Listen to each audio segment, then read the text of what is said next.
Hello everyone, my name is Fextref and welcome back to a new TFT guide video. So, new patch is out, B patch is out, Riot fixed Taric, and I never want to see that big of a shield ever again, thank god.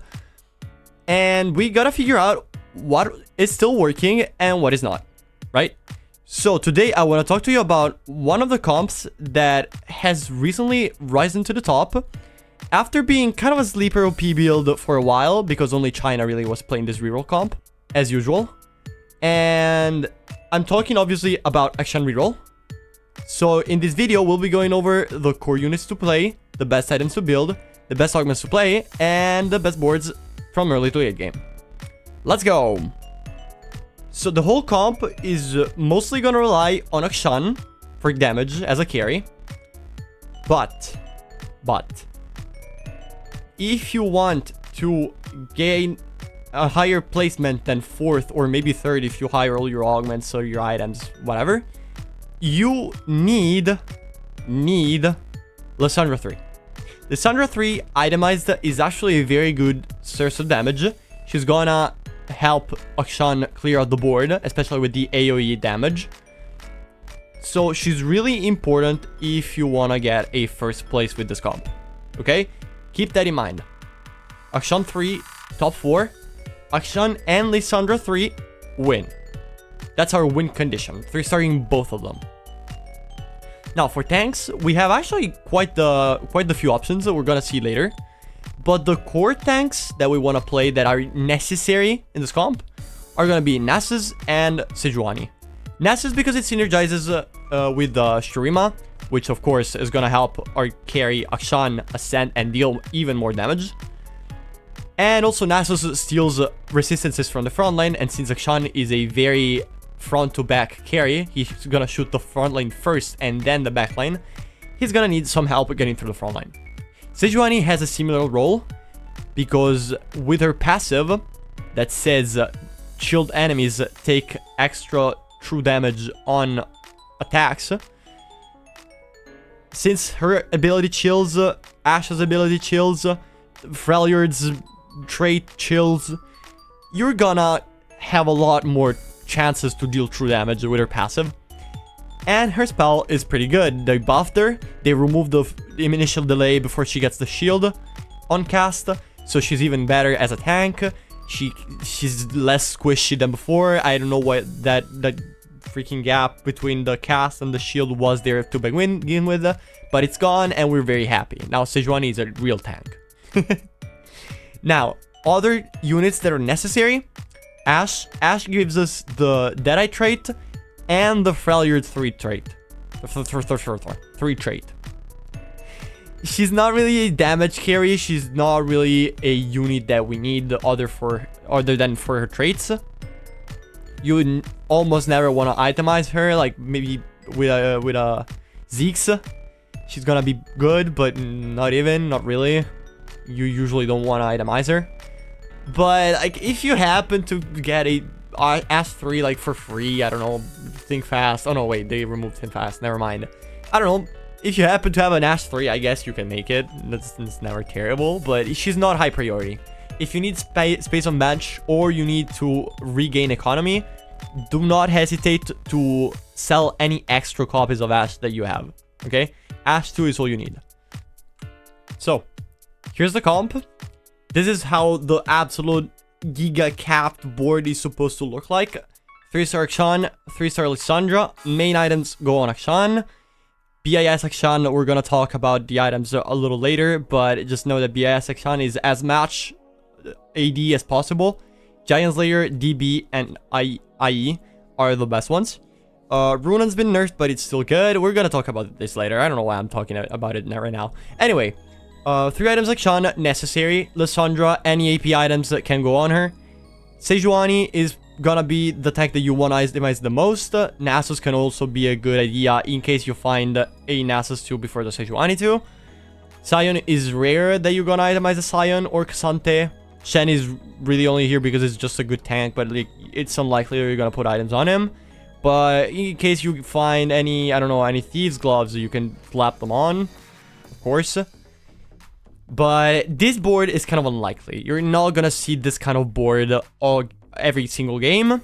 So what usually is gonna happen is that you're not gonna play the bastions, but you're actually gonna attack into a different package, which is Jarvan Azir. Now Jarvan Azir actually synergize pretty well with each other because they have, of course, strategist. Azir gives us Shurima, and Jarvan just gives us a very good front lane. And Jarvan just gives us a very good front lane. You know? It's a win-win. Now, if we're gonna play Azir, we can also itemize him if we have any spare bows and or rods. So in case you can't itemize Lissandra because, hey, you can't 3-star, you don't find your items, or you don't find any copies, you can just go for this. Azir is actually a pretty solid carry. I still think AKSHAN 3 is stronger. But yeah, you can definitely help clearing out the front line and or the back line. I've played many games of Azir, of AKSHAN with Azir. And I must say Azir 2, if you hit him early, since it's not really contested right now, he can be pretty solid. Pretty solid. Now, how do we get here? Right? How do we get to this board? Oh, and also another option you can actually go for. It's slightly less cap, but you can go for something like, hold on. Something like, yeah, say this. Find another rise. I think this is fair. This is pretty solid. Like, you're gonna play a Cassia. You don't really like it, of course, because, like, who wants a Cassia on the end game board? But, like, if you find an early rise, you can consider this kind of variation. Let's say. Or maybe, I don't know, with the spat. If you find a spatula, you can also just go... Hold on, let me just cook for a second, because I don't kind of remember the board. I remember kind of like Bruiser spat on... we don't have Bruiser emblem, don't we? We don't have Bruiser emblem. There we go. And what are we missing? Shurima. Shurima is not lost. Boom. There we go. And this is also viable with the emblem. A very strong emblem is also gonna be Freljord emblem. With something like... we said earlier, boom and boom, Azir. Wait, no, what was I missing? Hold on. We were missing something here with the Bruiser. I don't remember. Anyway, we can just put in a Rise, I guess, for Invoker. Yeah. Like if the Rise portal is good, you can just slap him in. Another unit that you can also always run is obviously gonna be Heimer. So, boom. Right now, apparently, people like to play him... I don't even know where to put the turret, honestly. So, like here? Yeah.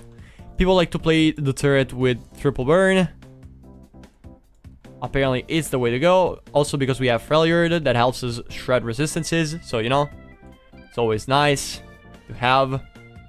Renekton is not really something we want on this board if you don't have the Bruiser's Pat. Just go back to Xante, I guess. There's a lot of... You know, you can really, like, pick and choose. There's a lot of, like, variations to this board. It's really flexible. There's no, like, set amount. There's no, like, set units that you want to play other than Freljord and Shurima, you know? It's really nice. You can really, like, see what's working, what's not, what you hit, what you don't, you know? And kind of, like, mix and match. That's kind of like how TFT works, isn't it? But let's see what is our game plan from the early game. Like, let's go stage by stage, kind of what you want to do throughout the game, right? How do you want to survive? If you want to win streak, lose streak, you know, all those difficult decisions, right? Let's go through them. So, first of all, what is a good AKSHAN opener? Of course, a good AKSHAN opener is going to be one with a lot of swords. Because, like, BIS, AKSHAN uses 4 swords. It's insane. Another good opener might be first augment, what is it? A cut above. There we go. Units holding a death blade, I have a 40% chance to drop 1 gold, 1 kill. Of course, since AKSHAN's best in slot is this, you really like having this augment. It's like, it's for free, basically. Another good opener for AKSHAN is having a, not Radiant, a Collector. Collector AKSHAN is actually very strong, you know? And with Collector, I'd argue you kind of still want to run Runeans. Where is it? There we go. Because like Runeans procs Collector, it's actually a very good synergy. Or also, like if you find an AKSHAN from boxes, of course, so you can just start playing him. And if you find an AKSHAN, you want something like this. Okay? And for the fourth unit that you want to put in, it's gonna be either Cho'Gath. If you get a level 2 Cho'Gath, it's fine. It gives you bruisers. It's all you really need. In the early, you kind of want Renekton to ascend first, by the way. Because, like, yeah, AKSHAN is strong, but, like, Renekton is way easier to 2-star. So, 2-star Renekton with, I don't know, a Gargoyles. Or even Warmog. Oh, wait, what happened? With a Warmog, if he ascends, it's way better than AKSHAN. Because, like, he tanks more. And other than Cho'Gath, we can run a Vi. Vi is very strong for an AKSHAN opener because she gives us Sunder, which reduces the enemy frontline's armor, which is always good. And at level 5, with this opener, we want to play an Ashe. And at level 6, on 3-2, you want to play this board, but we're going to look at it later. Now, let's say you don't get a Shurima opener, okay? Let's say you don't find an AKSHAN, you find a Jhin. You find a Jhin and a couple of Shurima units that you want to hold, but you're not playing because they're not upgraded. Or you find Jhin with a cut above, right? And you really, really want to play AKSHAN because you know a cut above is very strong with AKSHAN. So, why did I remove it? I don't know.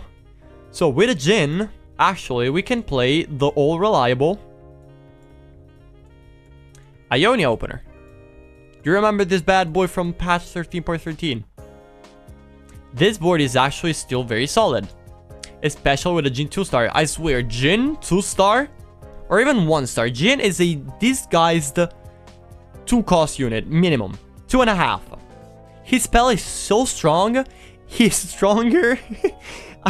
I'd argue he's stronger than Jhin 4-cost in set 8. I kid you not. This unit is really strong. Don't sleep on Jhin. Do not sleep on Jhin. I know you're not sleeping on Jhin because, like, by now people have realized that Jhin is very strong. So Jhin opener is really, really good for the AKSHAN comp. And if you go for something like this, you also have Deadeye. So you're gonna have more access to the backline. And if Jhin happens to snipe a low HP unit because you already had Deadeye shoot them, you might get lucky and get like an extra kill on the backline, you know? Now, level 5, if you get lucky, you can pick Alessandra and you suddenly also have Freljord. Congrats, you won the early game.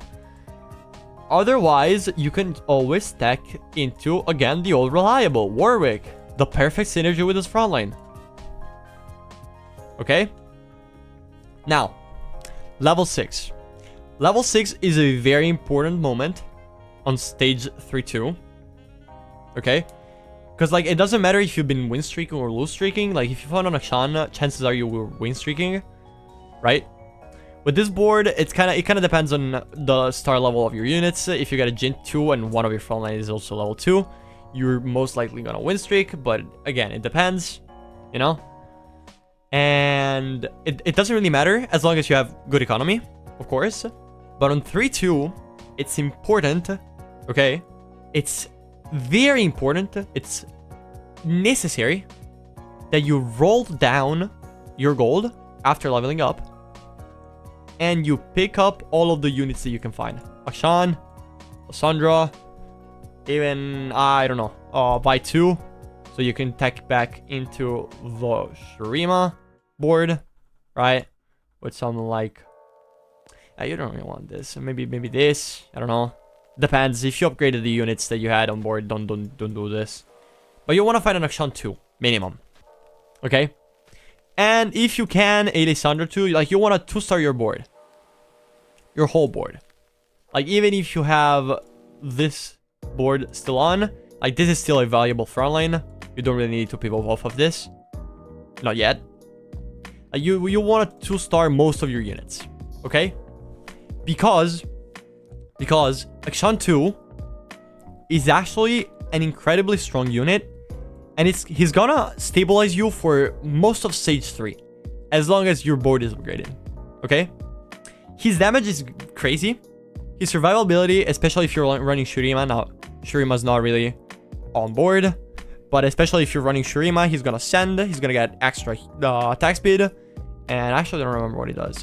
Does it give extra HP? Yeah. It gives extra HP, it gives extra attack speed. You know, the passive healing from Shurima. He's a crazy hyper carry in stage 3. So you wanna win streak through the mid game. It's kind of like the Noxus comp, okay? All of these 3-cost reroll comps, you wanna 2-star your main carry, and then you wanna streak through game stage 3, and then on stage 4 you wanna bank off the fact that you're ahead of the lobby, and you wanna gamble some of your HP to try and find a 3-star AKSHAN with the money that you gathered in stage 3. Okay, you're gonna stay at level 7, so you're gonna be a little weaker, right? When stage 4 hits, for 2, level at 7, stop. Like, if you still have an AKSHAN 1, you can roll a little bit for AKSHAN 2, but you wanna save up your gold on stage 4 too, or stage 4 in general, because you wanna go back to 50 and slow roll for AKSHAN 3 and Lysandra 3, okay?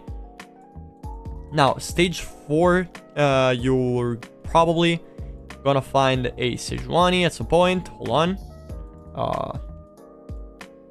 Sorry, screen every now and then just freezes for me. I don't know why.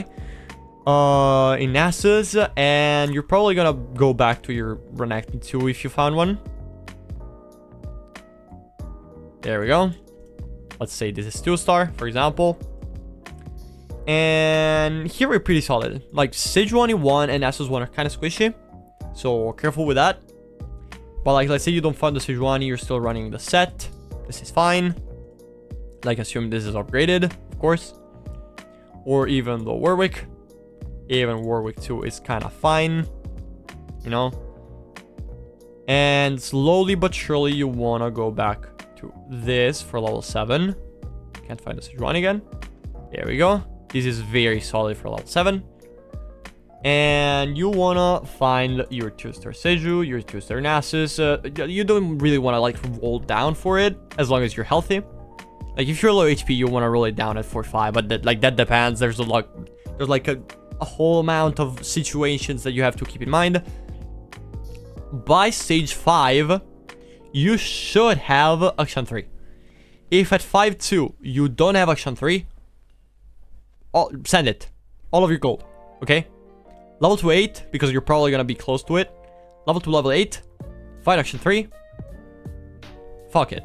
If leveling up on 5-2 is too expensive, and you don't have AKSHAN 3, roll first. If you're level 7 with an AKSHAN 3, you're more likely to be stable than AKSHAN 2, but level 8. Because like at level 8, you don't really have anything that you wanna put in. Like, we're gonna find a Cassante and a Shen, right? This is what our capped board wants to look like, if I remember correctly. If you remember correctly, have you paid attention so far? Huh? Or were you sleeping in class? Anyway, like, this is what our endgame board wants to look like, right? But if you don't have gold, how the fuck are you gonna find this unit and this unit? They're expensive. You're gonna find one, and then your board is gonna look like shit because you have an AKSHAN 2 that deals no damage. Correct? So you wanna stay at 7 rather than going 8, and rather than going last. And you wanna roll down for AKSHAN 3 and or Lysandra 3. Like, if you have a bunch of Lysandras, also closing Lysandra 3 is gonna help you buy some time to don't roll for your AKSHAN, in case you don't find him immediately. You know, you'd rather have your 3 stars than going level 8. Okay, keep it in mind. So let's talk a little bit about the items. Starting from the carry items, AKSHAN's items have the absolute priority. Anything else for other carry units like Lissandra or Azir is an extra. BIS, AKSHAN, of course, is gonna be, as I already said, Infinity, Deathblade, Giant Slayer. This is, of course, very expensive because it requires 4 different swords. And that's kind of unlikely to happen in every single game. And honestly, like, if it happens, it's very strong. But if it doesn't happen, it's not really a big deal. There's a lot of other items that work well with AKSHAN. For example, Runehands. As we knew before the patch, Runehands worked very well with AKSHAN's spell, with AKSHAN's ability. And it's still true, because it procs from the ult shots. But it procs on half the shots. So it's still good, but not as strong as before. You want to build Runehands if you don't have anything else. You wanna slam something, and you shouldn't feel bad about it. Honestly, Runehands is a very solid pick, especially if you have Deathblade and or Collectors. Collector is actually a very strong item on AKSHAN. Guardbreaker in the current meta, where there's a lot of shields, there's Taric, there's Invokers, there's I don't know, there's Sejuani, you know, there's all this stuff, there's strategists. Guardbreaker is very valuable because it provides you extra damage basically for free because everyone is running shields, so it's always gonna be up. Ginsu's. Now, Ginsu's Rageblade is an item that I don't build often on this comp, but I should do. I should do that. I should build it more often because it actually transitions pretty well into an Aphelios comp, you know? If you don't hit your AKSHAN, or you see someone pivoting into AKSHAN and you're contested, and you don't want to be contested, or you just simply cannot hit your unit, and you find a lot of Aphelios or a lot of Tarics, you know, yada yada. There's a lot of reasons why you might wanna pivot to Aphelios. Having already built a Ginsu is gonna help you a lot more in the transition. Why? Because Aphelios is not a real unit without a Ginsu. It's just how it is. Aphelios without attack speed is not a real unit, and it shows because Aphelios' best in slot is double Ginsu plus a damage item. So in case you wanna pivot, having built a Ginsu is gonna save you a lot of positioning, in my opinion. This is my personal opinion as a mere Grandmaster peak player, you know? But having a Ginsu is gonna open up some options. You don't have to always build it, but it does work. It's good. And it's flexible. You played everywhere. You played for Azir. You played for, I don't know, Zeri. You played for Aphelios. You played for Jinx. There's a lot of units that can use a Ginsu. Okay? Don't feel bad about slamming a Ginsu. Now, healing items are kind of weird.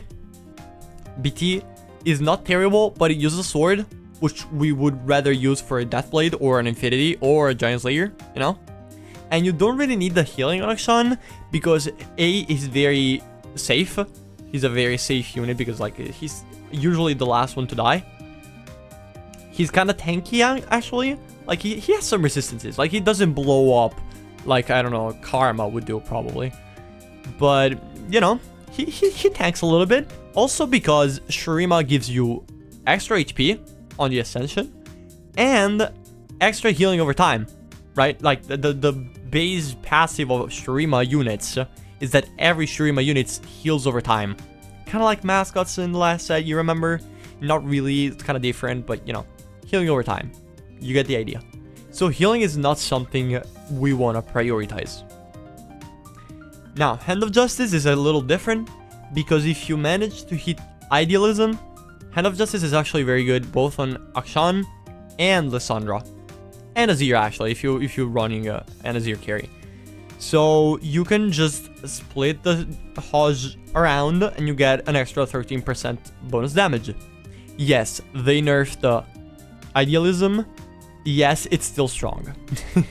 Now we don't have stats rip stats, F in the chat. But, you know, we're still pretty sure idealism is good, you know?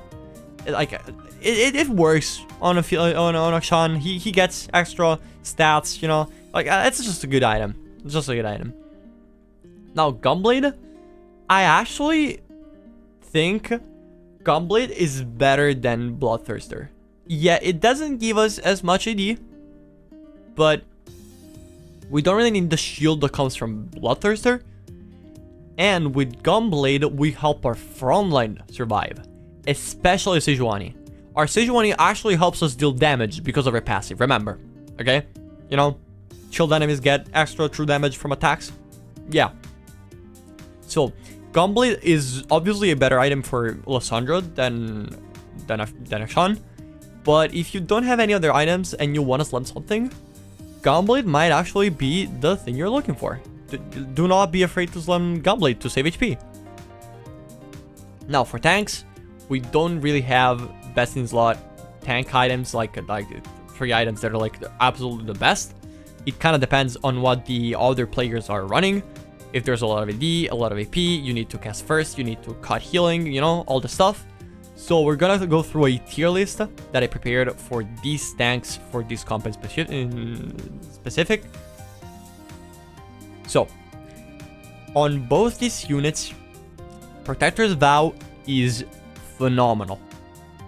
Protector's Vow is very strong on these 2 units in particular because they are heavily reliant on their spells.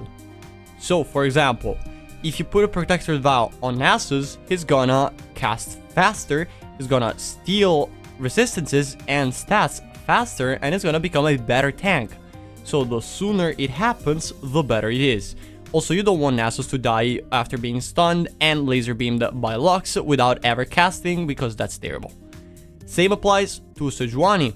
Sejuani casts, she gains a big fat fucking shield, and she chills enemies in a pretty big area.